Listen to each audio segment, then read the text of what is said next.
Feriado de finados é muito comum as pessoas reviverem o sentimento de perda que tiveram com a morte de um ente querido. Lidar com o luto é um processo doloroso e individual.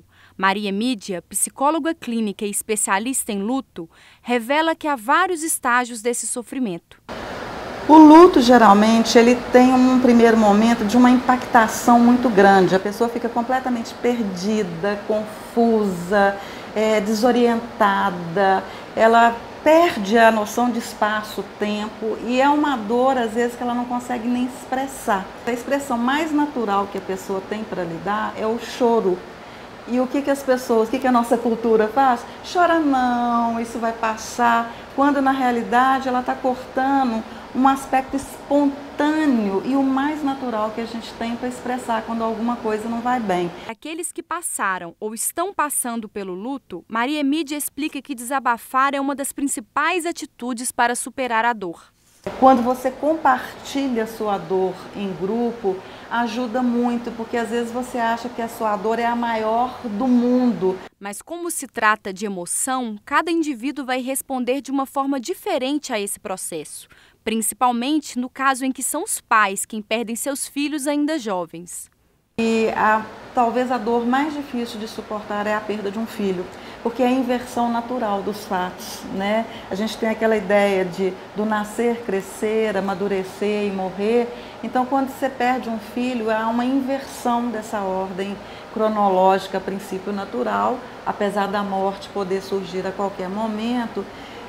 E, além disso, né, a perda de um filho ser mais difícil para os pais, tem um aspecto da forma como a morte acontece.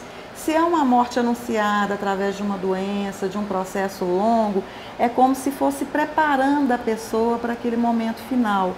Agora, uma morte súbita e principalmente uma morte violenta, é como se tirasse o seu chão. Quem viveu essa dor foi Jocélia Brandão. No dia 22 de dezembro de 1992, a filha Miriam Brandão, na época com 5 anos, foi sequestrada e assassinada. A perda trouxe uma dor para a família que, apesar de superada, deixa uma saudade de quase 20 anos. Os sentimentos foram os mais diversos ao longo desse tempo. Eu costumo falar que foram várias fases, né? No primeiro momento eu vivi muito a emoção, né? Eu agia também muito pela emoção, porque nós não tínhamos outra maneira de sobreviver a não ser realmente curtir aquele momento que era nosso. Eu digo nosso, meu, da minha família, porque nós tínhamos que passar por aquilo. Eu costumo falar com as pessoas, vivam o luto, isso faz parte e faz bem pra gente. Então eu me dei todos os direitos de chorar, eu me dei o direito às vezes até de rir, porque eu sentia uma saudade da minha filha tão grande e ao mesmo tempo eu lembrava das coisas boas que nós vivemos e isso para mim se tornava alegria, se transformava em alegria. Um certo tempo depois, eu comecei a agir pela razão. Você começa a pensar, a raciocinar mais sobre tudo o que aconteceu. E também me dei um motivo até mesmo de, às vezes, me sentir um pouco revoltada com tudo o que aconteceu. Jocélia e sua família só conseguiram superar esse trauma graças à intervenção de Deus.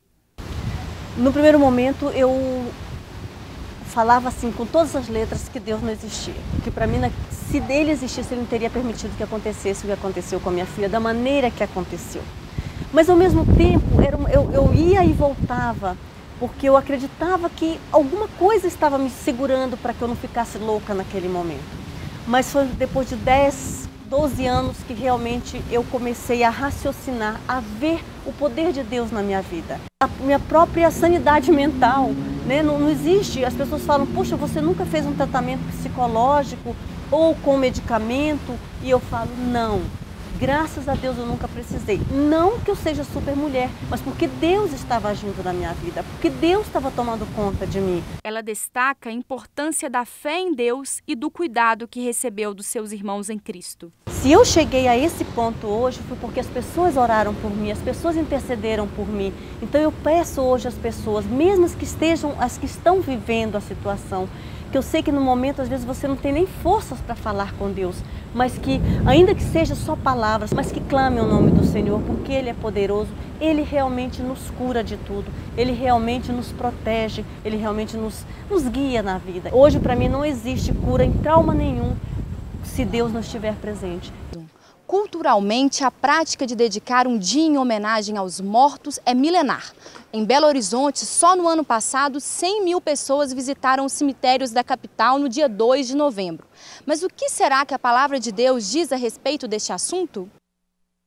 É um assunto realmente, como a gente falou, não é? Que mexe com todo mundo. É uma questão que acho que extrapola até a questão cultural, né? É uma questão realmente espiritual, porque as pessoas enxergam a questão da morte de uma perspectiva espiritual que, na minha opinião, hoje, falando como pastor, é um pouco deturpada. A maioria da população acaba vendo essa questão da morte de um prisma espiritual deturpado daquilo que a palavra diz de fato. Eu vou deixar a doutora responder, depois que ela responder eu quero trazer um texto da Bíblia aqui para a gente poder refletir mais sobre isso. Na pergunta que o Maurício tinha feito, Maurício? A questão da cultura ocidental, apesar do espiritual, a gente vê que o ocidental sofre horrores com a morte. Ele sofre absurdos. E o oriental tem uma outra cultura que não tem, são outras religiões também, mas assim, você vê que é preparado a matéria de honra ancestral, aquilo tudo interfere na hora de você perder um ente querido?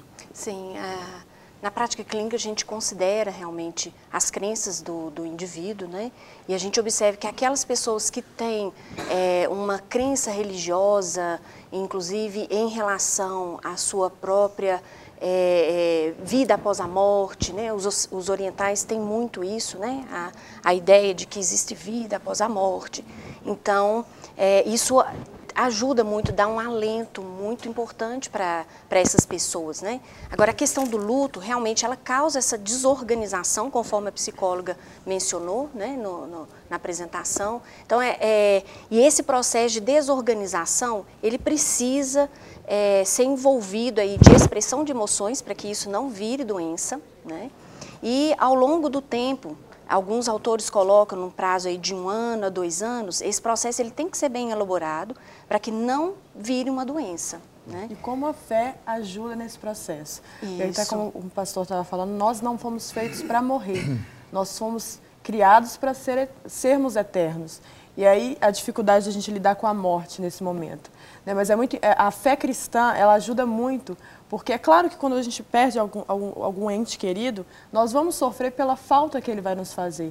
Ele não vai estar mais do nosso lado, mas quando a gente sabe para onde, qual é o fim das coisas, qual é o fim entre aspas, né, da vida, isso traz para a gente um alento muito grande, um consolo, um refrigério. Então, é muito importante isso. Quando você tem a fé cristã, quando você sabe como a vida acontece, como nós fomos criados, o que acontece depois da morte física, quando a gente tem esse conhecimento, eu acho que ameniza muito, muito mais a dor da perda. E aquela ideia de posse, né?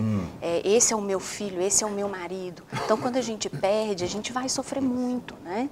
Então, a gente tem que pensar que os nossos filhos, os nossos parentes, os nossos amigos, eles constituem um cenário, né, durante essa nossa vida. E que todos nós vamos ter aí os seus caminhos. É aquela ideia do trem, né? Todos nós estamos numa viagem no trem e o momento de sair desse trem é individual para cada um. Então, vão ter crianças que vão ter que descer desse trem na infância. Até uma ilustração que acontece, somente nos velórios, quando você percebe, a gente faz muito velório, você percebe que há dois momentos muito tristes na hora que você perde alguém. É o momento da notícia, quando você perde, e no momento onde fecha o caixão. Porque realmente de novo ali aquele momento, eu não vou ter mais contato com o corpo. É exatamente o que a senhora disse, você não vai ter mais apego, aquilo que é meu. Então, quando você fecha o caixão, você vê aquele choro, aquele desespero, que é onde a pessoa diz, agora eu não tenho... Não é nem quando enterra, mas quando realmente você está fechando o caixão, você não vai ter mais contato com o corpo.